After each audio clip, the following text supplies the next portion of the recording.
Kaya nga, dahil napapaligiran tayo ng napakaraming saksi, tanggalin natin ang anumang balakid at ang kasalanang kumakapit sa atin. Buong tiyaga tayong tumakbo sa takbuhing nasa ating harapan. Inihalin tulad ng may akda ng Hebrews ang Christian life sa isang takbuhan. Upang makatakbo ng maayos, kailangang alisin ang mga bagay na nagpapabigat at humahadlang sa ating paglago. Hindi lahat ng distraction ay kasalanan, ngunit may mga bagay na unti-unting kumukuha ng ating atensyon hanggang sa mailayo tayo sa mas mahalagang layunin, ang mamuhay ng nakatuon kay Kristo. Madalas, hindi sa isang malaking desisyon nagsisimulang lumamig ang spiritual life, kundi sa maliliit na distractions araw-araw. Ang ilang minutong paulit-ulit na pagtuon sa mga bagay na walang eternal value ay maaaring maging habits na unti-unting humuhubog sa direksyon ng ating buhay. Kung ano ang madalas nating pinagtutuunan ng pansin, ay siyang may malaking impluwensya sa ating isip, puso, at pamumuhay.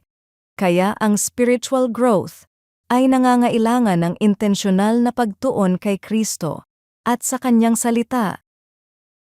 May isang college student na nagngangalang Maya na gustong maging consistent sa kanyang devotional life.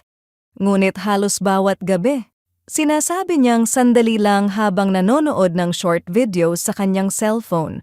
Hindi niya namalayan, lumilipas na pala ang oras hanggang sa maging bihira na siyang manalangin at magbasa ng Bible.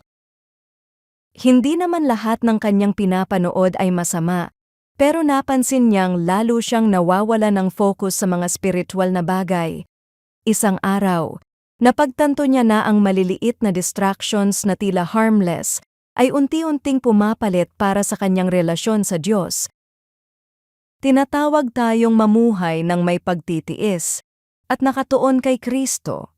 Hindi tayo lalago sa ating spiritual life kung hahayaan nating kontrolin ng mga distractions ang ating puso at isip.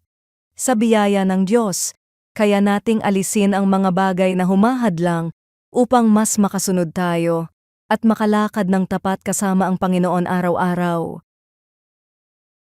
Panginoon, tulungan mo akong makita ang mga distractions na unti-unting naglalayo sa akin sa iyo. Bigyan mo ako ng disiplina upang gamitin ang aking oras at atensyon sa mga bagay na makatutulong sa aking paglago kay Kristo. Turuan mo akong manatiling nakatuon sa iyo at mamuhay ng may pagtitiis at katapatan araw-araw. Sa pangalan ni Jesus. Amen.